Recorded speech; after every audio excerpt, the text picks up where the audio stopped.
Right, guys, super scorching. Yesterday, it was red hot here, boiling hot, about 38, 39 degrees. Unbearable.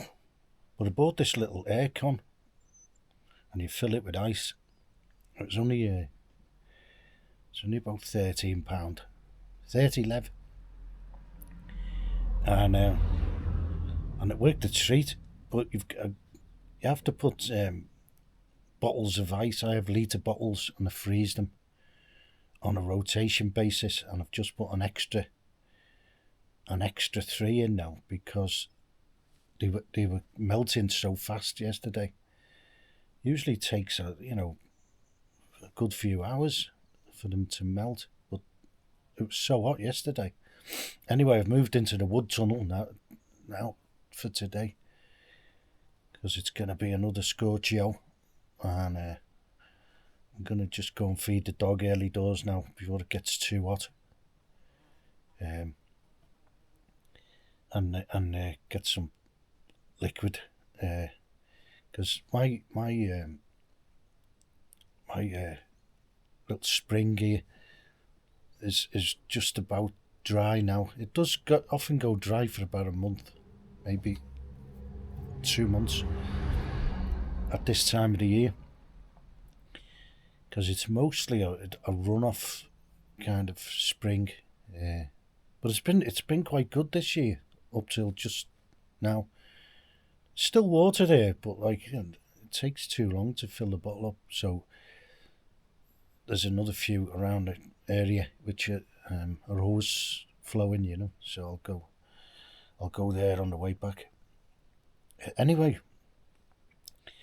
so looking at what's happening in the UK now, with all the aftermath and everyone's going around seeing who's more left, and asking why these things happened, which a lot of them didn't in the end, because I think the consensus on the far left at the moment is if you're not far left, you must be far right, and you must be a thug and all the rest of it. You know what I mean? And but that's not the case. There's people who are actually apolitical. I mean, I've never been kind of one side or the other. I think they're all have their own things, And I don't think there should be top-heavy government either, which you couldn't get much more top-heavy now than Starmerama. So my message today is, we've all seen what's happened, and we all know about the political stuff. And so I would say, now is the time to assess and decide what you want to do, where you want to live, what the future holds for the UK, which is not just this, the financial stuff as well. Which is even worse in the long run. A riot only lasts, and it's very localised, isn't it? A riot, and there are other places you can go and live, and that's one of the choices. So my theme would be assess and decide. Assess and decide what you want to do. Now, there's various options. The first one is obvious: stay where you are. If you like it, you might be far left, so you'll absolutely love what's going on, and people being banged up. It's almost Gulag style, actually. Almost Gulag style. It's dissidents. That's what they used to call them, and now they're called other things. I mean, and it's to me it's disproportionate to what other crimes are receiving. If you can call them crimes, which I don't think they are really. So that's that one. If you disagree with the political thing, that's not going to stop with anyone. really, and so you've got to. That's number one consideration. What do you think of it, and are you happy with it? And you stay put, or you can. And if you don't agree with it, are you going to stay put and keep quiet? Because that's the option they're giving you. Keep quiet. That's the option that you're given if you don't agree with what they're doing. And that's quite obvious. So that's another consideration. And then another consideration is that the demographics are not going to change. No one's going home. Forget about that. No one's going back or going home, or very few.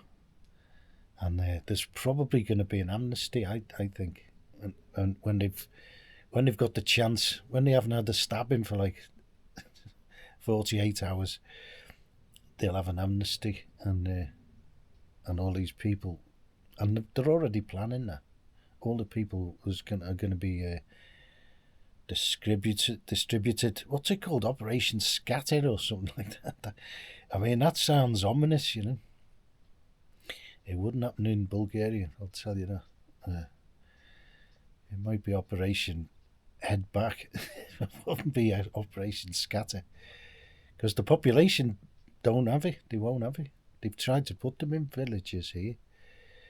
And they just go ballistic. They go mad. And they won't have it. They've spent 400 years trying to get rid of them. And they've just about done it, well, not got rid of them, but got the places back, Got control of their own areas, at least. Because there are different areas in the Balkans all over the place, And they live okay. Say in a good example is Albania, where it's about 50-50 of different ethnicities. Doesn't matter what they are, or different religions mainly there. And it doesn't matter what they are, whether you're one side or the other. They've signed up to living together, and neither gets preference, from what I can see, in their own areas, And I'm not sure how many mixed places there are. Some mixed places, and there is a third minority. Can't remember what it is. It doesn't matter. As long as they're all signed up to live live in the same country under the same central framework, and that's what they've done. And they all seem to be quite happy with that, No doubt there is little places where there's maybe a little bit of tension, but doesn't seem to be. I didn't feel that in any way.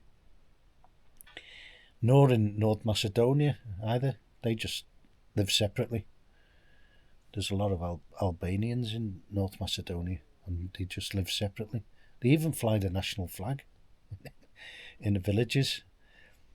And I think as long as they don't go out of the village, I don't think it doesn't look like anyone's bothered, So that's what they do, and that's a peaceful place as well, ish. They're quite political. North Macedonia, they've got, I think the politicians and the government, they've got like little big man syndrome. They've been upsetting Greece lately and Bulgaria, so that's up to them. Anyway, that's another story. So yeah, assess and decide. Now, if you're going to stay in the UK, you can kind of think, well, if you're like a far left and you've got like a job for life in the government or something, and you love it, and you have plenty of sick time off sick and then on depression and stuff like that, it might be the best place for you. I mean, I know loads of people like that, and teachers and all that.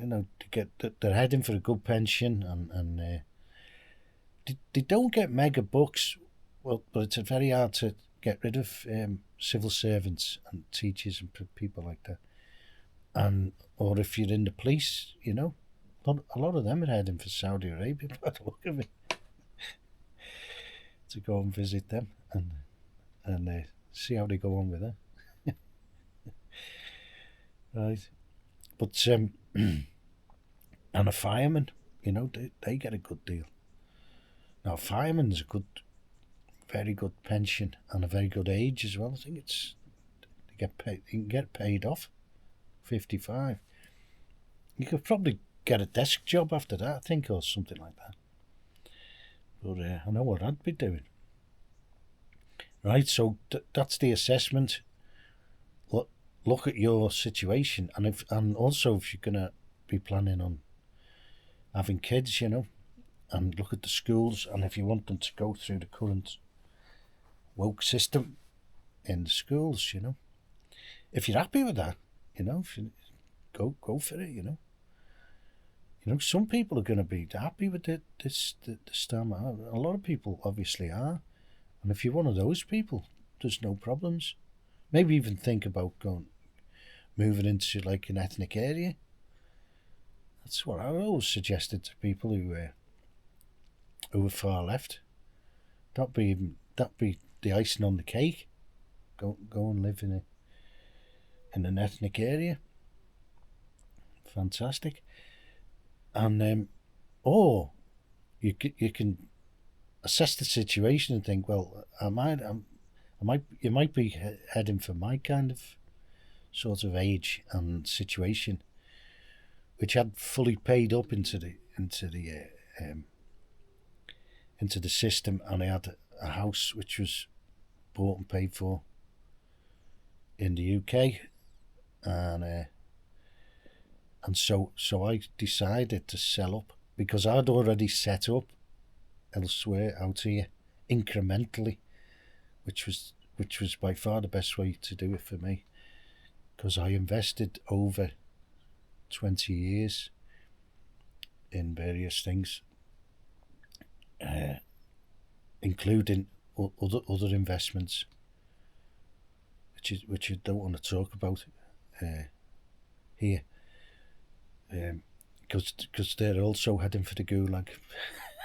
people who do other things, but and I might even have to eventually move from here. And probably have. This is Plan B, and Plan C would be maybe Serbia, maybe see how it all pans out, and it may be other places, maybe Paraguay, something like that, something right off the wall. I might have to head down there, the Paraguay, but they're making it hard in all these places now, all over the world. It's getting difficult.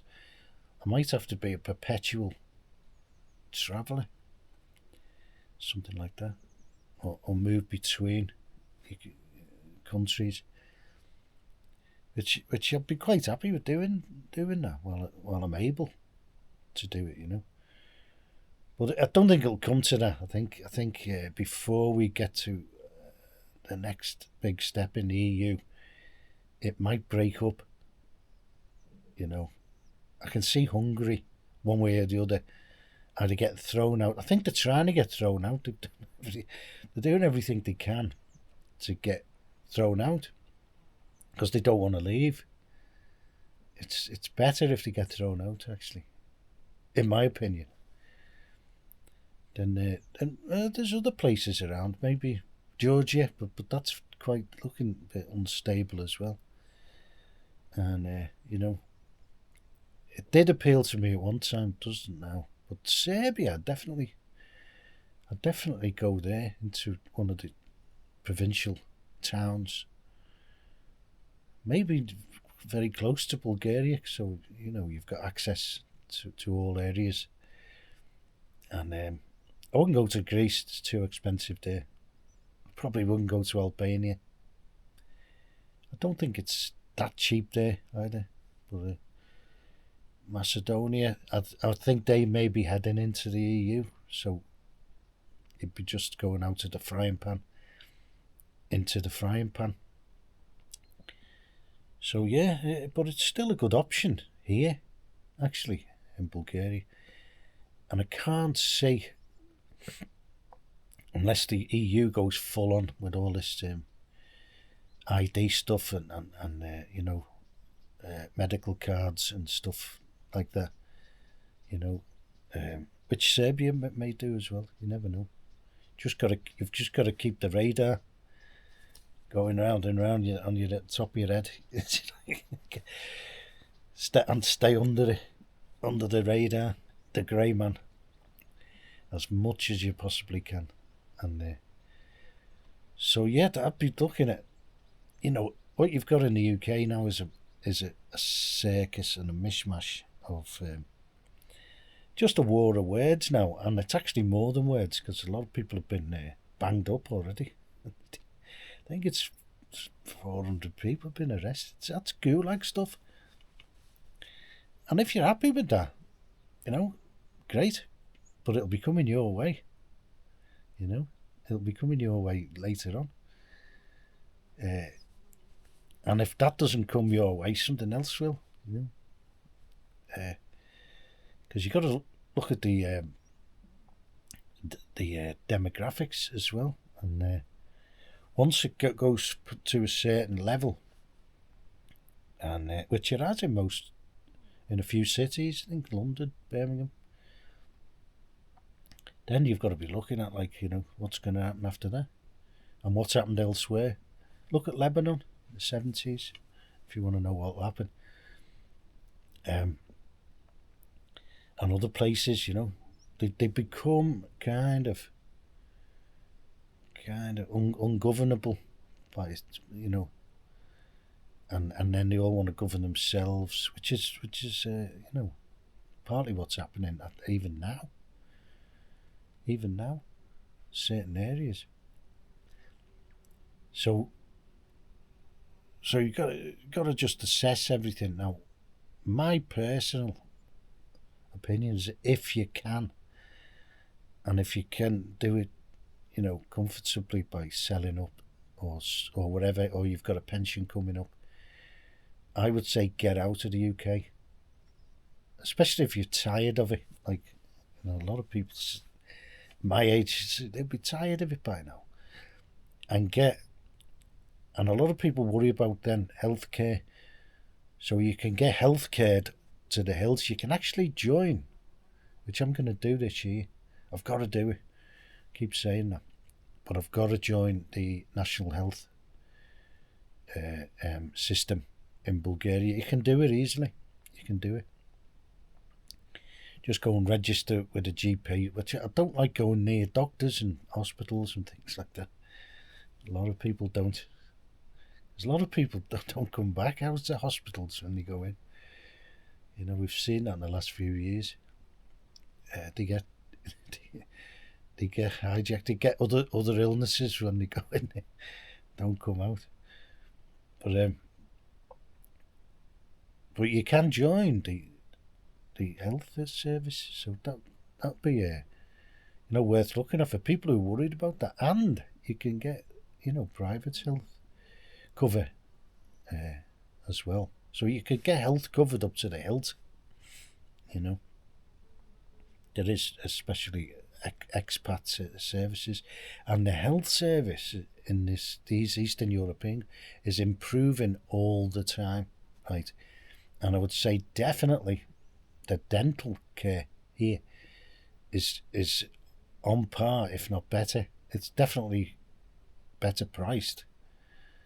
And some of the places that are getting set up, because they're private, I'll be beyond belief, the setup. Because it doesn't take much to set up a dental clinic, does it? I mean, the equipment's going to be expensive, but it's just a one-off cost.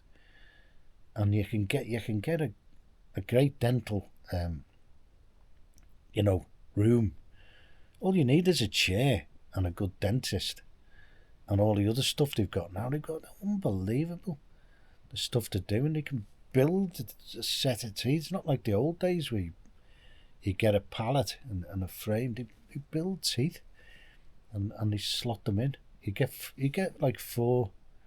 I think you get 4 studs, and you just click it in, lock it in, lock and load your teeth, and you're away. You can have an apple straight away, or some chewing gum or whatever, toffee. But the dental stuff is unbelievable, and they do it in Macedonia as well, and all the Greeks go there. There's the border towns, there's dentists everywhere, and Sofia actually, dentists everywhere, and you can get special offers on the dentists. They have this website which is called All the Offers in Bulgarian, Sichki Oferte. I'll do a video on that one day, but so that's what I'd be doing if I was in the UK, assessing how it's going to go. Look how it's going, how it's gone, and if you're happy with it, or if you can tolerate it, you might have a great job, and you might have a great setup. You might have a great house in a decent area. You see the sun now coming out. Look at it. It's going to be hot again today. El Scorchio. I'm going to turn the water boiler off in a minute, and so the only thing I'll have is the fridge in there, and I'm going to stay in the tunnel now. Well, I'm going to go and feed the dog and the cat in a minute, and then I'm going to stay in the tunnel because the laptop gets hot and it heats the room. It's like having a little heater, and not only the laptop but the little transformer, that gets hot as well. So you've got 2 little heaters there, and it all adds up. And me, I get hot as well, and I heat the room up as well. So the little aircon thing I've got is battling against all them heat sources, So I'm going to turn the water heater off, the boiler, because that's in the main area, which is good in the winter, but not good now. So there'll only be the fridge going, and that gets red hot. This fridge, the old Samsung, which is fantastic fridge, and I'll be systematically putting bottles of ice in front of and behind the aircon thing, the little aircon thing, which did worked wonders yesterday. Kept me just about bearable. It was uncomfortable but bearable. So they're the little frugal things I'm doing, because I won't have aircon because it costs a fortune, and people go mad with it, and I find it gets, you can just tell it's using a ton of electric, and it's not cheap here, electricity. It's cheaper than the UK, but it's still, you've still got to pay for it. And you can go, if you get too hot, you can go to the river, sit in the river. A lot of people do that, and I might go up actually and sit in the river later on today if it gets too hot again. And you get a little drive then as well in the air-conditioned car, which is a bit of, if you can go 20 minutes, half an hour up each way, up to the waterfalls. So that's another thing I'm going to possibly do today. But so yeah, that's positive, isn't it? Assess the situation, see how you think. And how because you see in the comments here, a lot of people, they want to get out of the UK, but they're not sure if they can or how to do it. But I'm telling you, you can, especially if you're later in years, and you can sell up, and you're heading for a pension. Live on a pension here, no problem. British pension. And someone did ask actually, or stated that you don't get the increase the yearly increase in Bulgaria, but you do. Anywhere in the EEA area, which is the EU basically, plus another couple of countries, you get it. You get the increase. They've got an agreement. Okay, so that's another one cleared up. But that would be my advice. If you want to move, just make plans and move. Okay.